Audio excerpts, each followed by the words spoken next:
जाल ईंट भट्टों का जाल। अवैध उत्खनन से चंबल नदी किनारे बसे हुए 2 गांव डूबने की कगार पर। ग्रामीणों ने एसडीएम से ईंट भट्टा संचालकों की शिकायत की। ईंट भट्टा संचालकों द्वारा अवैध उत्खनन किए जाने से गिद्धगढ़ और भीमपुरा के डूबने की स्थिति बन गई है। ग्रामीणों ने संयुक्त रूप से मंगलवार को एसडीएम रंजना पाटीदार को मामले से अवगत करवाया। एसडीएम ने मामले में संयुक्त टीम गठित कर दोषियों के खिलाफ ठोस कार्रवाई करने का आश्वासन दिया। एक मामले को लेकर आप जनसुनवाई में पूछे, क्या है पूरा मामला? अब अवैध कानून ने मिट्टी खोद के इतनी गिरी खोद दी है कि गांव परेशानी में गया है। ग्राम गिद्धगढ़ परेशानी में गया। ज़्यादा पानी गिरने से गांव में उरले दुरे पानी घूम जाएगा।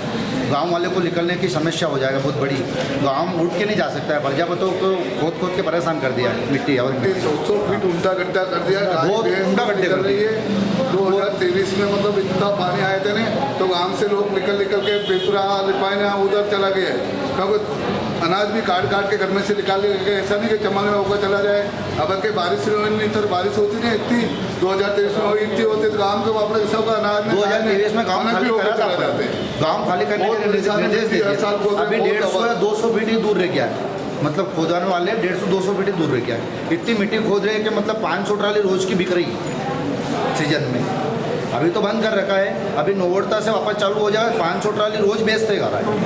एक आदमी बेच देते हैं। ये रोज की बेचते हैं। सुबह 4 बजे मशीन लगा देते हैं। 4 मशीन चलती है। मतलब 500-700 ट्राली रोज बेचते हैं साहब अवैध खनन। और गाँव वाले इसका ये कहना है कि मतलब कैसे हो के वो गारा रुक जाए, मतलब उसकी जांच पड़ताल हो। इसके लिए मैंने कलेक्टर साहब को भी निवेदन करके वो फार्म दिया था, नोटिस, और यहाँ भी दे दिया है मैंने। तो अभी तक उसकी टीम कोई जांच पड़ताल ही नहीं हुई है सब की। करने का बहुत परेशानी आ रही, क्योंकि मिट्टी इतनी खोदती है तो रास्ता भी नहीं रखा लोगों ने। गांव से 200 फीट ही दूर है। खोदते 50-100 फीट उल्टा गड्ढा कर दिया है। कोई अपना खेती मारे जाए तो रास्ता ही नहीं रखा है। बहुत परेशानी है। और इससे गैस लगते, रास्ते में कोई खेती मारे जाए तो गैस लगे तो मनक बीमारी होते हैं, क्योंकि चमनी तो लगाई नहीं आज तक भी न। फिर अवैध सरकारी गांव भूमि में उसको पट्टा मिल गया। गांव वाले बापड़े परेशान हो गए तो वो खोद लिया क्यों?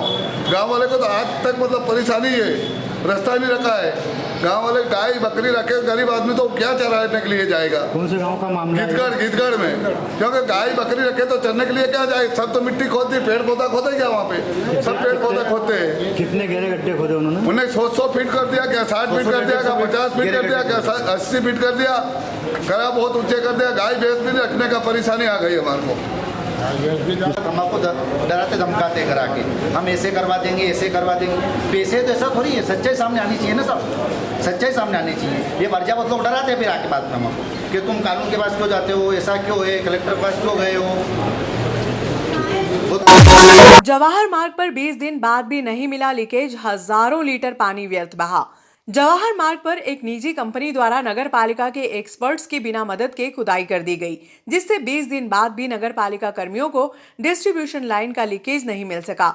20 दिनों में हजारों लीटर पानी व्यर्थ बह गया, लेकिन कंपनी के अधिकारियों ने अभी तक मामले को गंभीरता से नहीं लिया, जिसके कारण मार्ग पर पल पल पर जाम की स्थितियां निर्मित हो रही है। नगर पालिका कर्मचारियों ने पंडित दीनदयाल चौराहा, गजानन कचोरी, अमरदीप इलेक्ट्रॉनिक्स व किलकारी प्रतिष्ठान के सामने चारों स्थानों पर खुदाई की, लेकिन सफलता नहीं मिली। व्यापारियों ने बताया कि नगर पालिका इंजीनियर नीलेश पंचोली पर लापरवाही का आरोप लगाया और कहा कि अतिशीघ्र रिपेयरिंग कार्य नहीं किया गया तो क्षेत्रवासियों के साथ आंदोलन की राह पर होंगे।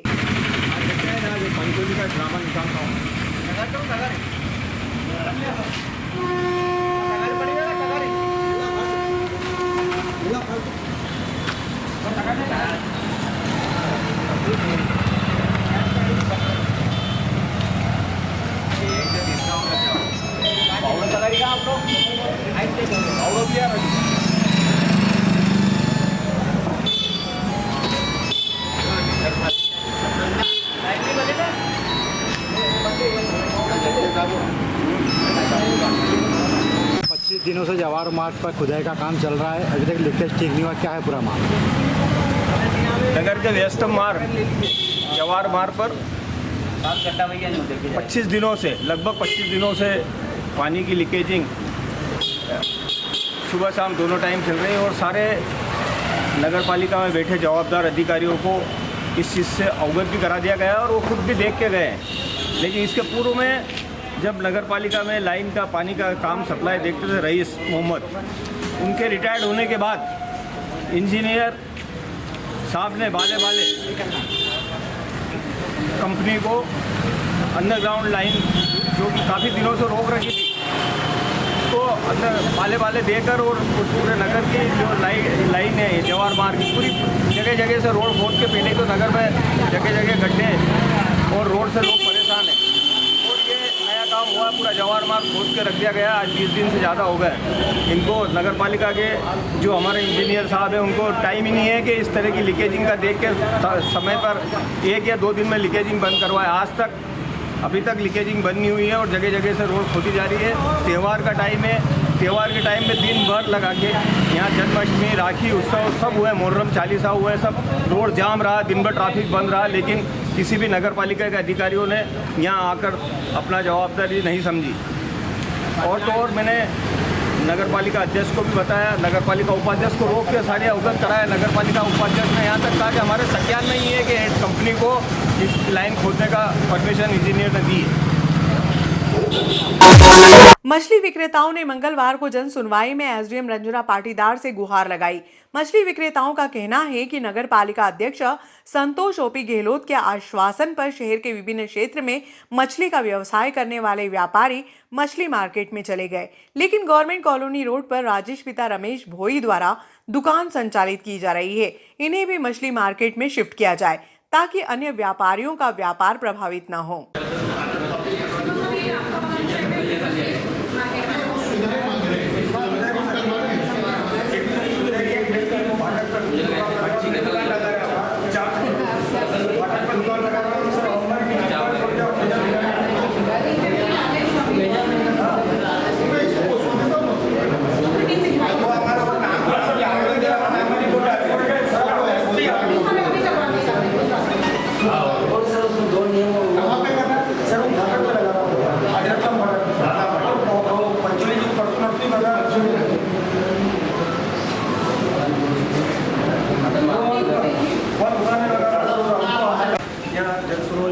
आज एक आवेदन दिया हमने, जो हमारा एक साथी है जो रतलाम फाटक पर दुकान लगा रहा, नगर पालिका ने जिसको दुकान दे रखी है एक नए मार्केट के अंदर, हम चाहते हैं वो हमारे साथ व्यापार करे और दूसरी जगह ना करे। हमारा एक विषय ये भी है कि एक नाली थोड़े से बन जाए, जो कट के बहुत गंदगी इतना आसपास वाले शिकायत कर रहे हैं। हमसे हाथ जोड़ के निवेदन नगर पालिका से कि हमारी जल्द से जल्द सुनाई किया जाए। और जो व्यक्ति हमारा वो लिखा हुआ नगर फाटक पर रतलाम फाटक उसकी एनओसी वो नहीं मानता तो उसकी एनओसी निरस्त करके और हमारे साथ वो व्यापार करे तो अच्छा नहीं है। जब हमारे को वहाँ भेजा गया था नए मार्केट में, तो हमारे ये समझाइश दी गई थी कि 2-4 रोज मटन वालों को भी ले आएंगे।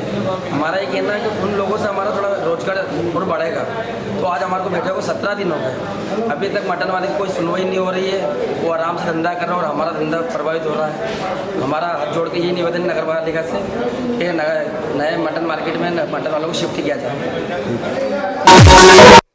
ग्राम पंचायत परमारखेड़ी व खिलोड़िया के अंतर्गत आने वाले गांव में नल जल योजना के तहत रात्रि 10 बजे पानी का वितरण किया जाता है, जिससे ग्रामीणों को असुविधा का सामना करना पड़ रहा है। ग्रामीणों ने एसडीएम रंजना पाटीदार से जल प्रदाय का समय परिवर्तन करने की मांग की है। मामले में एसडीएम पाटीदार ने संबंधित विभाग को त्वरित कार्रवाई करने के निर्देश दिए। इसी क्रम में गांव परमारखेड़ी में एलटी लाइन की केबल पुरानी होकर जर्जर होने की शिकायत ग्रामीणों ने की।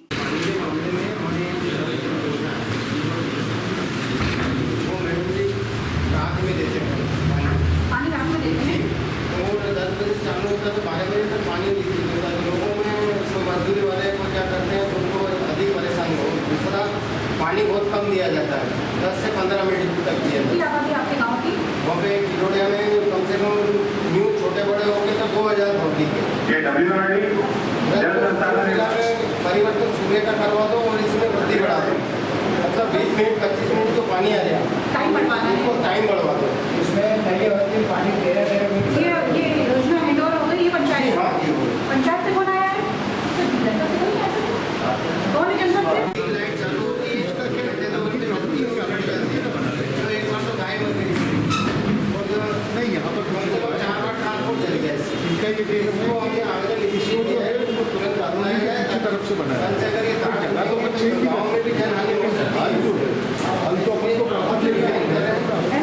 यहाँ भी जनसुनवाई में आप पूछे थे, क्या है मामला? सर ये है कि हमारे गांव में जो एलटी लाइन है उनके सारे वो केबल खराब हो चुकी है। उस केबल के कारण एक बार पहले भी हमारे गांव में गाय करंट से मर गई है, और दूसरा मामला फिर केबल खराब होने के कारण डीपीए भी 3 बार जल गई है हमारी। तो इस साल भी यही मामला हुआ, और अभी भी केबल जल के ने एक दूसरे पे फाल्ट हुई, उसके कारण हमारे गांव में डीपी जली हुई पड़ी है। और लाइनमैन को हम 10 बार बोल देते हैं, तो लाइनमैन भी क्या करेगा बेचारा, 10 बार आए 10 बार जोड़ता है। तो ये सारी हमने इसी मामले को लेकर आज जन सुनवाई दिए। जन सुनवाई के माध्यम से बोला गया है कि आपकी केबलें जल्दी से जल्दी सुधार दी जाएगा और आपकी ट्रांसपोर्ट भी लगाया जाएगा। एक दूसरा पानी की समस्या आपने उठाई थी, पानी की सप्लाई देर रात्रि में हो रही, क्या है मामला? ये गांव किलोड़िया का मामला है, जो जल निगम के द्वारा उनका टाइम एक परिवर्तन करने के लिए हमने यहाँ जन सुनवाई दिया। उनको टाइम जो रात की 10 बजे उनके नल टंकी भराई जाती है, और टंकी भराने के बाद में उनको पानी वितरित किया जाता है। इसको लेके उनको 10 से 11, साढ़े 11, 12 बजे बच जाती है। तो वहाँ के लोग कोई मजदूरी करते हैं, कोई खेती में काम करते हैं, थके हुए लोग आके सो जाते हैं, या पानी का वेट करें तो दिन में फिर काम नहीं होता है उनके। उसको लेकर हमने परिवर्तन करने के लिए सुबह की मांग करी है, और जो 15 से 20 से 25 मिनट का जो पानी वितरित हो रहा है उसके लिए हमें बढ़ोतरी करने की मांग की है।